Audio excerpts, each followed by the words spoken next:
Ghidorah the Three-Headed Monster was released back in 1964. It was actually the same year as Mothra vs. Godzilla, the previous movie. Apparently after Mothra vs. Godzilla was released, they rushed this movie into production. This movie in particular is a big deal because it's the first to include King Ghidorah, who would go on to be Godzilla's biggest rival. It was also the movie that introduced Rodan into the Godzilla universe. He had his own movie back in 1956, and it's actually a really good film. And that's a big thing. If you're a fan of classic Godzilla films, I highly recommend checking out some of these Toho movies from the late 50s through the 60s. They're really good. Rodan, Mothra, War of the Gargantuas, Frankenstein Conquers the World. They're actually really great movies, and they start making crossovers with the Godzilla universe a little bit further on down the road. This was literally the Avengers for Godzilla. Like, you had Godzilla, who had his own big franchise, but you also had Mothra and Rodan, who both had their own standalone films that came into this movie. This was literally, I'm not joking when I say this is the Avengers. This is a big deal. They took monsters from different movies and put them into one.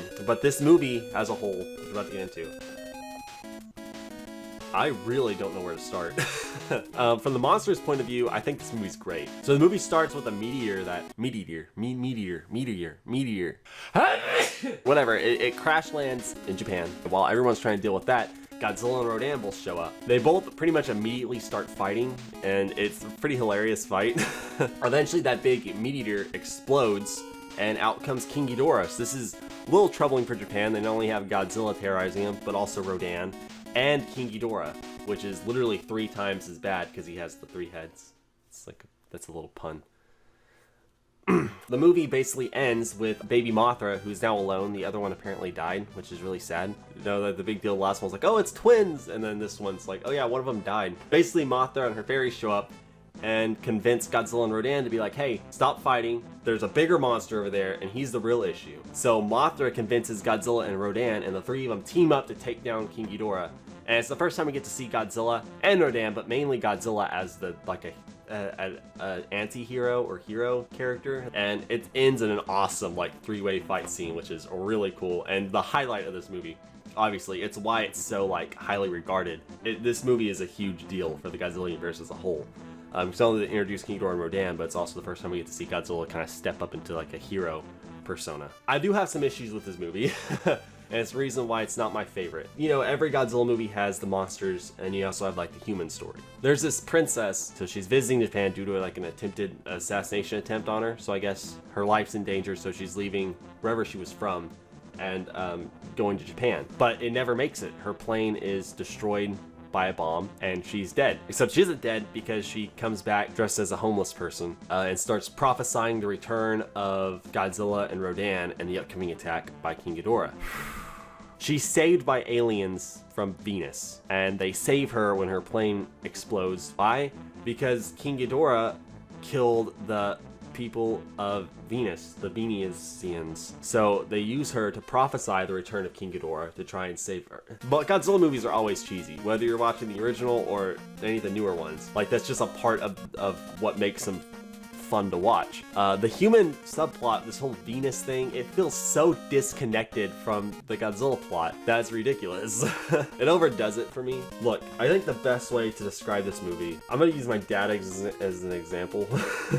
My dad liked Star Trek. He watched it a lot, and I used to make fun of him for that. And yeah, it's funny and entertaining, but because it's so silly and dumb. But he doesn't really like Star Trek. He liked Star Trek The Next Generation, which I've just recently kind of started watching, and it's actually a really good show.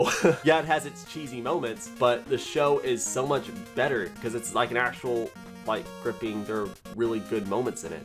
And that can be the same for Godzilla, in the sense that I like Godzilla because there are some genuinely really good Godzilla films, from GMK, Godzilla vs. Biollante, Mothra vs. Godzilla.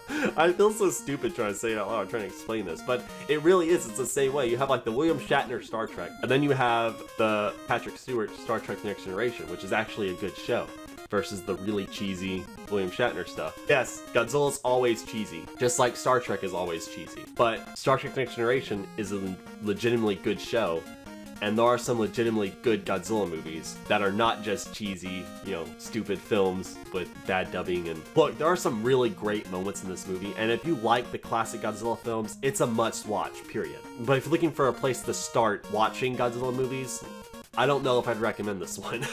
It's a classic, and I think it'd be a really great watch with friends, you know, just kind of laugh at. Just like Mystery Science Theater it, just to kind of sit down and watch and like laugh at it. There's a part where Godzilla gets zapped in the balls by Ghidorah. I'm not even joking about that. It legitimately happens. There's also a scene where earlier when I talked about Mothra getting Godzilla and Rodan's basically help to beat Ghidorah, there's this moment where Mothra is talking to Godzilla and Rodan, and the Mothra's fairies are translating the whole conversation, and Godzilla literally curses Rodan out. I'm not joking, it legitimately happens in the movie. He curses, not Rodan, Mothra, he curses Mothra out.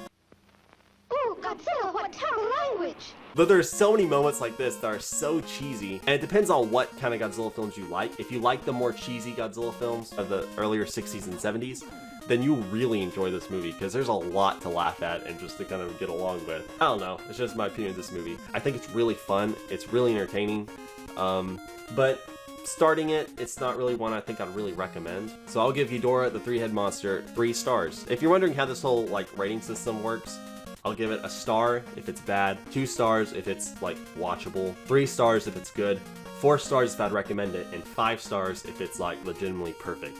And then a gold star if it's like just personal favorite of mine. I think it's a good movie, and if you're already a fan of Godzilla movies, then it's a must watch, period. But for someone who's starting with Godzilla, I don't really know if I'd recommend it. I would say watch Mothra vs. Godzilla. Alright, with that said, I think that pretty much closes this video off. Thank you guys so much for watching once again.